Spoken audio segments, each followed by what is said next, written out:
Chapter 7. How the Adventure Ended. "Look at what?" said Edmund. "Look at the device on the gold," said Caspian. "A little hammer with a diamond above it like a star," said Drinian. "Why, I've seen that before." "Seen it?" said Caspian. "Why, of course you have. It's the sign of a great Narnian house. This is the Lord Octesian's arm ring." "Villain!" said Reepicheep to the dragon. "Have you devoured a Narnian lord?" But the dragon shook its head violently. "Or perhaps," said Lucy, "this is the Lord Octesian, turned into a dragon, under an enchantment, you know." It needn't be either, said Edmund. "All dragons collect gold. I think it's a safe guess that Octesian got no further than this island." "Are you the Lord Octesian?" said Lucy to the dragon. And then, when it sadly shook its head, "Are you someone enchanted? Someone human, I mean?" It nodded violently. And then someone said, people dispute afterwards whether Lucy or Edmund said it first, "You're not Eustace, by any chance?" And Eustace nodded his terrible dragon head and thumped his tail in the sea, and everyone skipped back, some of the sailors with ejaculations I will not put down in writing, to avoid the enormous and boiling tears which flowed from his eyes. Lucy tried hard to console him, and even screwed up her courage to kiss the scaly face. And nearly everyone said, "Hard luck," and several assured Eustace they would all stand by him, and many said there was sure to be some way of disenchanting him, and they would have him as right as rain in a day or two. And of course they were all very anxious to hear his story, but he couldn't speak. More than once in the days that followed he attempted to write it for them on the sand, but this never succeeded. In the first place, Eustace, never having read the right books, had no idea how to tell a story straight. And for another thing, the muscles and nerves in the dragon claws that he had to use never learned to write, and were not built for writing anyway. As a result, he never got nearly to the end before the tide came in and washed away all the writing except the bits he had already trotted on or accidentally swished out with his tail. And all that anyone had seen would be something like this. The dots are for the bit that he had smudged out. "I went to sleep, Argos, Argons, I mean Dragoon's cave, 'cause it was dead and aining so hard, woke up and could get off me arm, oh, bother." It was, however, clear to everyone that Eustace's character had been rather improved by becoming a dragon. He was anxious to help. He flew over the whole island and found that it was all mountainous and inhabited only by wild goats and droves of wild swine. Of these he brought back many carcasses as provisions for the ship. He was a very humane killer, too, for he could dispatch a beast with one blow of his tail so that it didn't know, and presumably still doesn't know, that it had been killed. He ate a few himself, of course, but always alone. For now that he was a dragon, he liked his food raw, but he could never bear to let others see him at his messy meals. And one day, flying slowly and wearily, but in great triumph, he bore back to camp a great tall pine tree, which he had torn up by the roots in a distant valley, and which could be made into a capital mast. And in the evening, if it turned chilly, as it sometimes did with the heavy rains, he was a comfort to everyone, for the whole party could come and sit with their backs against his hot sides and get well warmed and dried, and one puff of his fiery breath would light the most obstinate fire. Sometimes he would take a select party for a fly on his back, so they could see wheeling below them the green slopes, the rocky heights, the narrow pit-like valleys, and far out over the sea to the eastward spot of darker blue on the blue horizon, which might be land. The pleasure, which was quite new to him, of being liked, and still more, of liking other people, was what kept Eustace from despair. For it was very dreary being a dragon. He shuddered whenever he caught sight of his own reflection as he flew over a mountain lake. He hated the huge bat-like wings, the saw-edged ridge on his back, and the cruel curved claws. He was almost afraid to be alone with himself, and yet he was ashamed to be with the others. On the evenings when he was not being used as a hot water bottle, he would slink away from the camp and lie curled up like a snake between the wood and the water. On such occasions, greatly to his surprise, Reepicheep was his most constant comforter. The noble mouse would creep away from the merry circle at the campfire and sit down by the dragon's head, well to the windward to be out of the way of his smoky breath. There he would explain that what had happened to Eustace was a striking illustration of the turn of fortune's wheel. That if he had Eustace as at his own house in Narnia, it was really a hole and not a house, and the dragon's head, let alone his whole body, would not have fit in. He could show him more than 100 examples of emperors, kings, dukes, knights, poets, lovers, astronomers, philosophers, and magicians who had fallen from prosperity into the most distressing of circumstances, and of whom many had recovered and lived happily ever after. It did not, perhaps, seem so very comforting at the time, but it was kindly meant. Eustace never forgot it. But of course what hung over everyone like a cloud was the problem of what to do with their dragon when they were ready to sail. They tried not to talk of it while he was there, but he couldn't help overhearing things like, would he fit along one side of the deck? And we'd have to drift all the stores to the other side down below just to balance. Or would towing him be any good? Or would he be able to keep up by flying? And, most often of all, but how are we to feed him? And poor Eustace realized more and more that since the first day he came on board, he had been an unmitigated nuisance, and that he was now a greater nuisance still.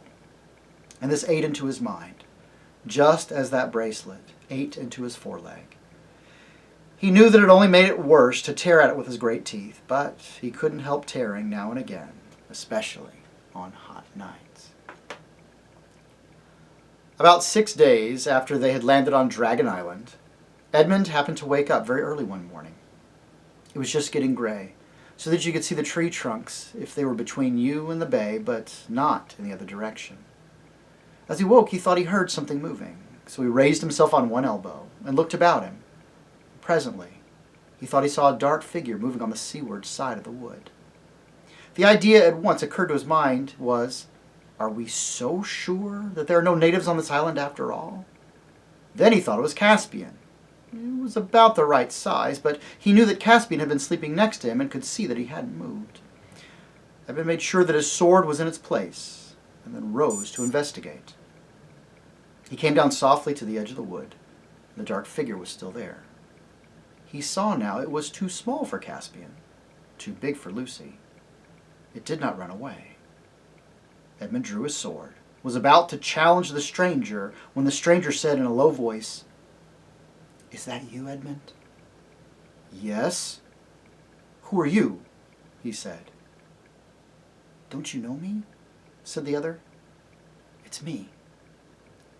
It's Eustace." "By Jove," said Edmund. "So it is!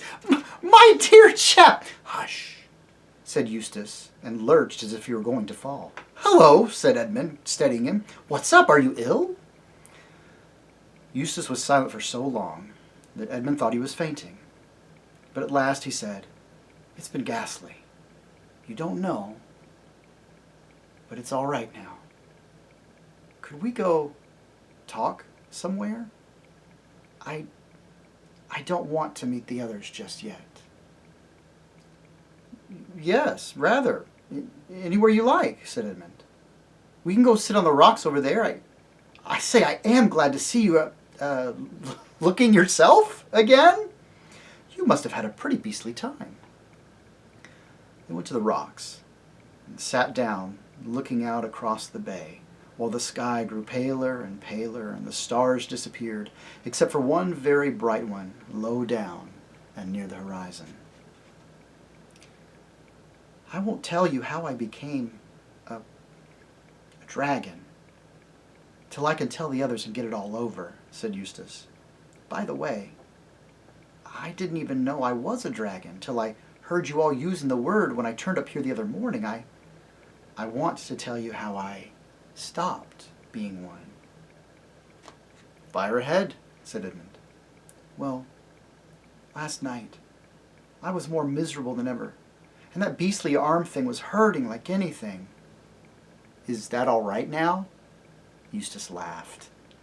A different laugh from any Edmund had ever heard him give before, and he slipped the bracelet easily off his arm. "There it is," he said, "and anyone who likes can have it, as far as I'm concerned." Well, as I say, I was lying awake and wondering what on earth would become of me. And then, but mind you, they've all been a dream. I don't know. "Go on," said Edmund with considerable patience. "Well, anyway, I looked up and I saw the very last thing I expected. A huge lion was coming slowly toward me. And one queer thing about it was that there was no moon last night, but there was moonlight where the lion was. So it came near and near. I was terribly afraid of it. You might think that being a dragon I could have knocked any lion out easily enough, but it wasn't that kind of fear. I wasn't afraid of it eating me. I was just afraid of it, if you can understand. Well, it came close to me and looked straight into my eyes, and I shut my eyes tight. But that wasn't any good because it told me to follow it." "You mean it spoke?" I don't know. Now that you mention it, I don't think it did. But it told me all the same, and I knew I would have to do what it told me, so I got up. I followed it. It led me a long way into the mountains. And there was always this moonlight over and around the line wherever we went. So at last we came to the top of a mountain I'd never seen before, and on top of this mountain there was a garden. Trees and fruit and everything. In the middle of it, there was a well. I knew it was a well because you could see the water bubbling up from the bottom of it, but it was a lot bigger than most wells, like a very big round bath with marble steps going down into it. The water was as clear as anything, and I thought if I could get in there and bathe, it would ease the pain in my leg. But the lion told me I must undress first. Mind you, I don't know if he said any words out loud or not. I was just going to say that I couldn't undress because I hadn't any clothes on when I suddenly thought, dragons are snaky sort of things, and snakes cast off their skins. Oh, of course, I thought, that's what the lion means. So I started scratching myself, and my scales began coming off all over the place. And then I scratched a little deeper, and instead of just scales coming off here and there, my whole skin started peeling off beautifully, like it does after an illness, or as if I were a banana. In a minute or two, I just stepped out of it. I could see it lying there beside me, looking rather nasty. It was the most lovely feeling. So I started to go down into the well for my bath. But just as I was going to put my feet in the water, I looked down and I saw they were still all hard and rough and wrinkly and scaly, just as they had been before. "Ah, that's all right," said I. "It only means I have another smaller suit on underneath the first one. I'll have to get out of that too." So I scratched and tore again, and this underskin peeled off beautifully, and I stepped out it and left it lying beside the other one, and went down to the well for my bath. Well, exactly the same thing happened again. And I thought to myself, oh dear, however many skins have I got to take off? For I was longing to bathe my legs, so I scratched away for a third time and got off a third skin, just like the two others, and stepped out of it. But as soon as I looked at myself in the water, I knew it had been no good. Then the lion said, but I don't know if it spoke, "You will have to let me undress you." I was afraid of his claws. I can tell you I was pretty near desperate now. So I just lay flat down on my back and let him do it. The very first tear he made was so deep, I thought it had gone right into my heart. And when he began pulling the skin off, it hurt worse than anything I had ever felt. The only thing that made me able to bear it was just the pleasure of the stuff peeling off. You know, if you've ever picked a scab of a sore place, it hurts like billy-o, but it is so much fun to see it coming away. I know exactly what you mean, said Edmund. Well, he peeled the beastly stuff right off, just as I thought I'd done it myself the other 3 times, only they hadn't hurt, and there it was, lying on the grass, only ever so much thicker and darker and more knobbly looking than the others had been, and there was I, as smooth and soft as a peeled switch, and smaller than I had been. When he caught hold of me, I didn't like that much, for I was very tender underneath now that I had no skin on, and threw me into the water. It smarted like anything, but only for a moment. And after that, it became perfectly delicious. And as soon as I started swimming and splashing, I found that all the pain had gone from my arm. And then I saw why. I turned into a boy again. You'd think me simply phony if I told you how I felt about my own arms. I know they've no muscle and are pretty moldy compared to the Caspian's, but I was so glad to see them. After a bit, the lion took me out and dressed me. Dressed you? With his paws? Well, I don't exactly remember that bit, but he did somehow or another in new clothes. The same I've got on now, as a matter of fact. And then suddenly I was back here, which is what makes me think it must have been a dream. No, it wasn't a dream, said Edmund. Why not? Well, there are the clothes for one thing, and you have been, well, undragoned for another. What do you think it was then? Asked Eustace. I think you have seen Aslan, said Edmund. Aslan, said Eustace. I've heard that name mentioned several times since we joined the Dawn Treader, and I felt, I don't know what, I hated it. But I was hating everything then.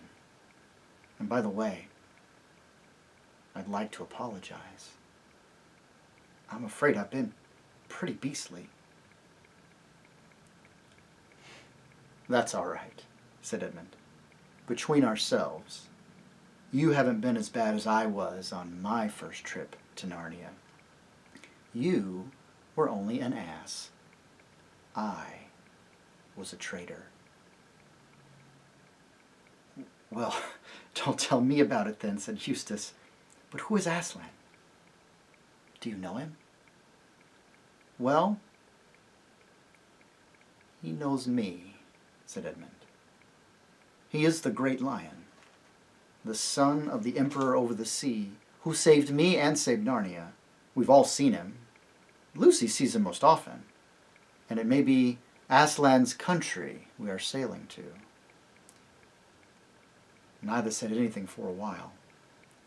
The last bright star had vanished, and though they could not see the sunrise because of the mountains on their right, they knew it was going on, because the sky above them and the bay before them turned the color of roses. Then some bird of the parrot kind screamed in the wood behind them, and they heard movements among the trees, and finally a blast on Caspian's horn. The camp was astir. Great was the rejoicing when Edmund and the restored Eustace walked into the breakfast circle around the campfire, and now, of course, everyone heard the earlier part of his story. People wondered whether the dragon had killed the Lord Octesian several years ago, or whether Octesian himself had been the old dragon. The jewels with which Eustace had crammed into his pockets in the cave had disappeared, along with the clothes he had been wearing, but no one, least of all Eustace himself, felt any desire to go back to that valley for more treasure. In a few days now, the Dawn Treader, remasted, repainted, and well stored, was ready to sail. Before they embarked, Caspian caused to be cut on a smooth cliff facing the bay these words: Dragon Island, discovered by Caspian X, King of Narnia, etc., in the 4th year of his reign. Here, as we suppose, the Lord Octesian had his death. It would be nice, and fairly nearly true, to say that from that time forth Eustace was a different boy. To be strictly accurate, he began to be a different boy. He had relapses. There were still many days where he could be very tiresome. But most of those I shall not notice, for the cure had begun. The Lord Octesian's arm ring had a curious fate. Eustace did not want it, and offered it to Caspian, and Caspian offered it to Lucy. She did not care about having it. "Very well, then. Catch as catch can," said Caspian, and he flung it up in the air. This was when they were all standing, looking at the inscription. Up went the ring, flashing in the sunlight, and caught, and hung, as neatly as a well-thrown quoit, on a little projection on the rock. No one could climb up to get it from below, and no one could climb down to get it from above. And there, for all I know, it is hanging still, and may hang till that world ends. And that's the end of chapter 7. And with one of the most creative, one of the most interesting, and even one of the more beautiful illustrations, C.S. Lewis has explained to us the sacrament of holy baptism. For what else could have happened to Eustace other than being baptized? There is a dragon with a dragonish body to match those dragonish, selfish, greedy thoughts, and no matter how hard he tried to scrape the nastiness off himself, it was never quite enough. It took Aslan himself, just as it takes the gracious work of Christ to free us from our own bodies of sin and death. And oh, it hurt to be cut by those claws so deep, as though all the way to our own hearts, but only the power of God able to pull off that sin and that death, which we never could. And then to be tossed into the water, even though that hurt too, and to find in that delicious, beautiful, gracious moment, it was like he was born anew. He was a boy again. A dragon no more. A dragon never again. To be clothed by Aslan, as Scripture even says that we are clothed by Christ through the waters of our own baptism, and the cure has begun, though we who have been sealed by the power of the Holy Spirit, not perfect yet, but the cure has begun for the work of the Spirit and that sanctification, inside to out, with the Holy Sacrament, the outward and visible sign of an inward and spiritual grace, that even we dragons, through the power of God, might be real boys, real girls, real people, as He has always meant us to be.